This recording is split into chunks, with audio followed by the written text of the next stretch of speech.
꿈꾸는 유치부 친구들, 안녕하세요. 오늘은 사순절 둘째 주일이에요.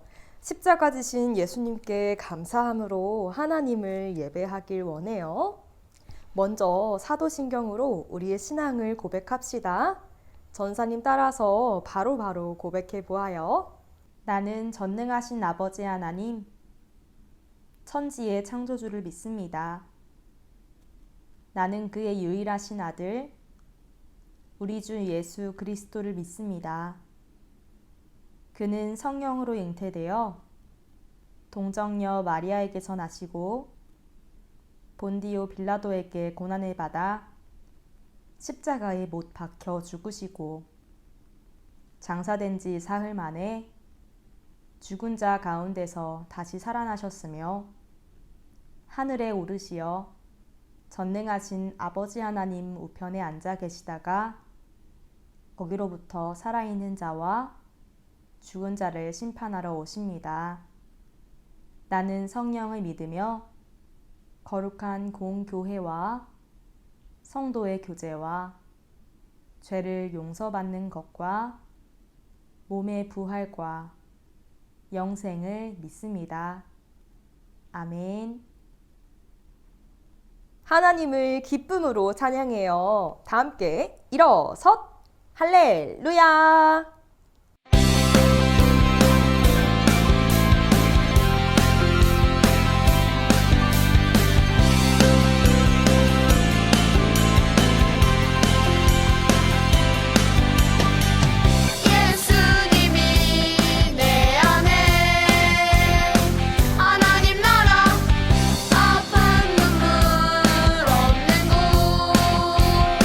기쁨의 나라 예수님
시간 정성을 다해 준비한 예물을 하나님께 올려드려요.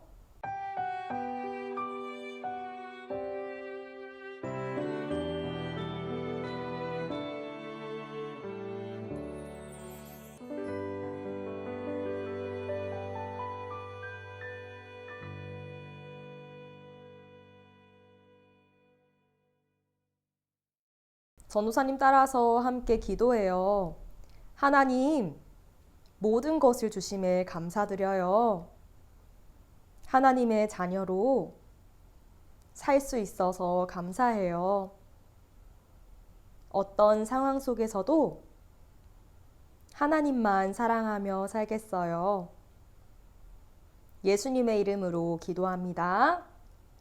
아멘.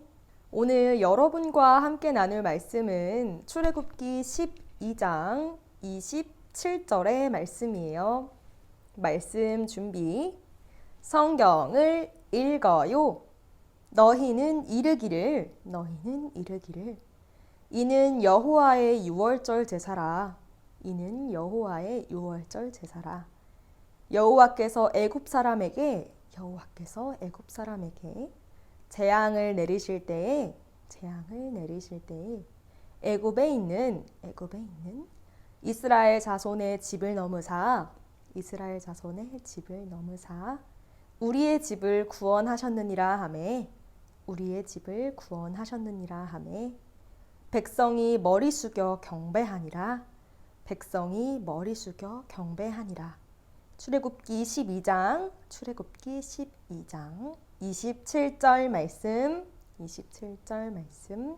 아멘. 이스라엘 백성이 애굽의 노예로 잡혀서 온갖 고통을 당하고 있을 때였어요.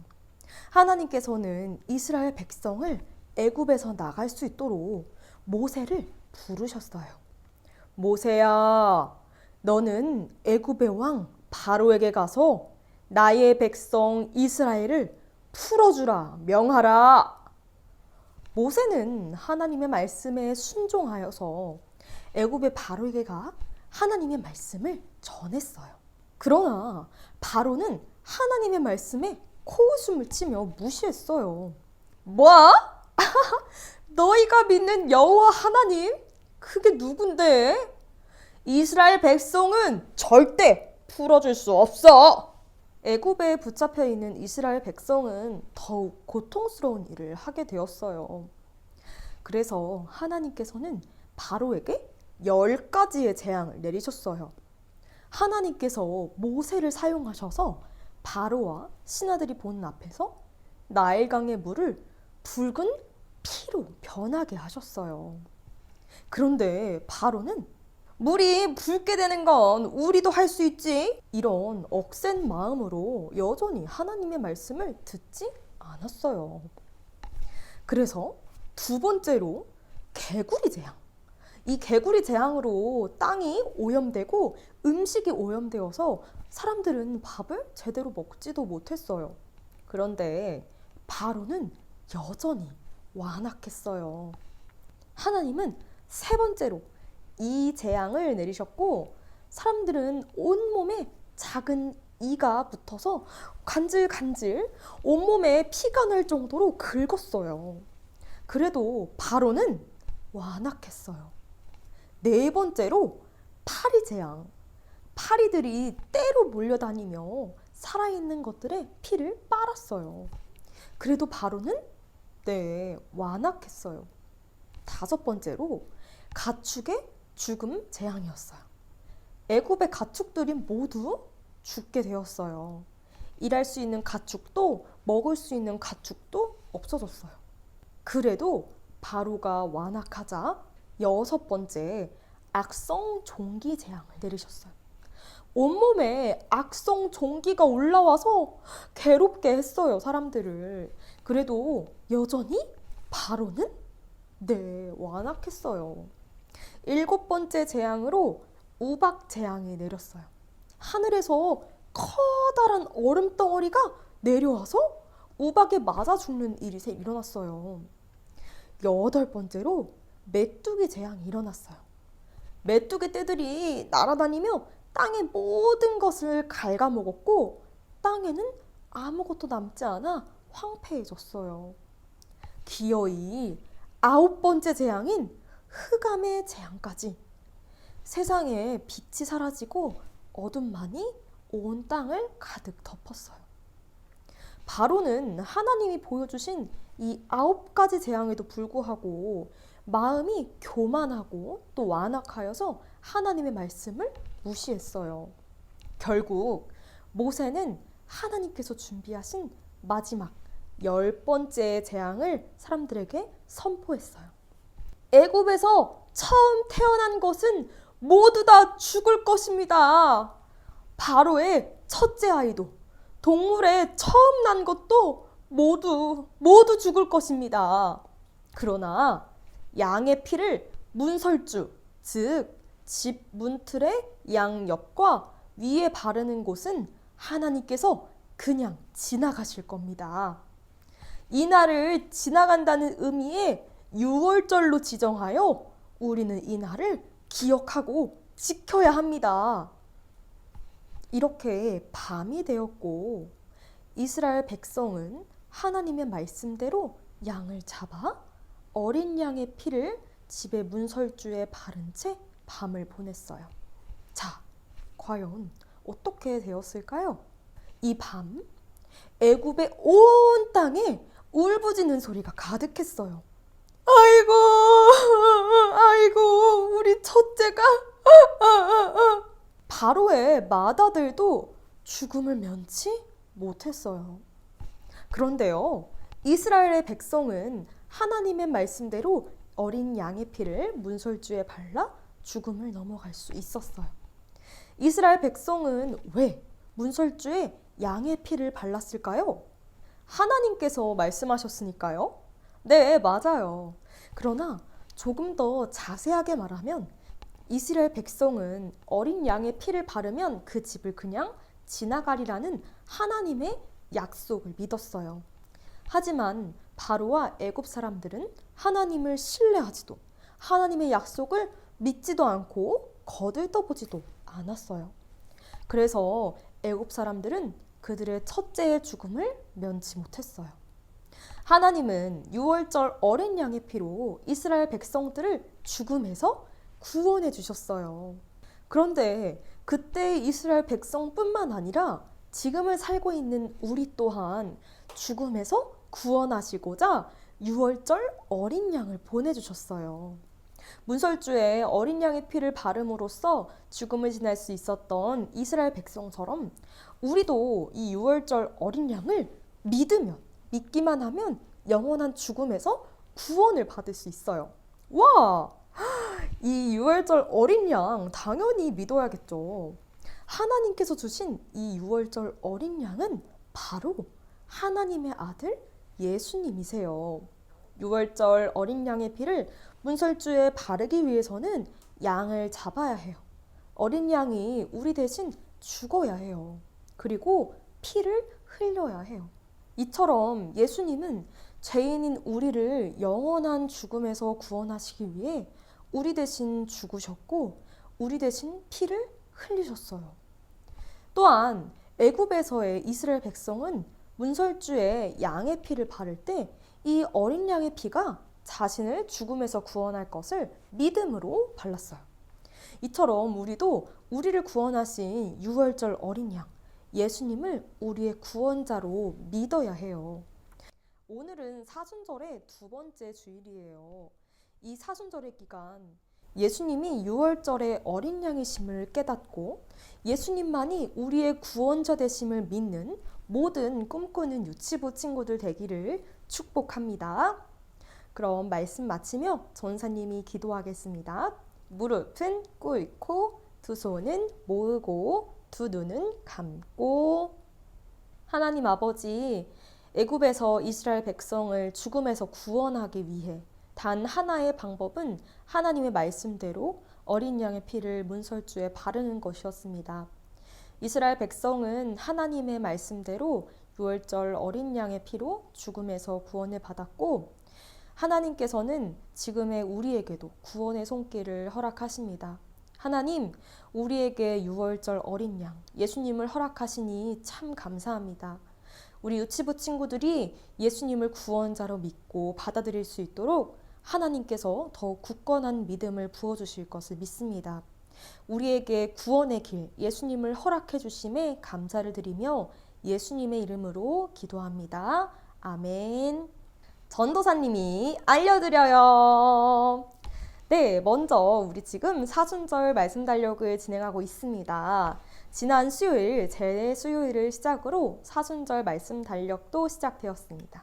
매일매일 성경 말씀을 보면서 예수님을 기억하고요. 예수님께 감사하는 시간이 되기를 유치부 친구들 모두 축복합니다.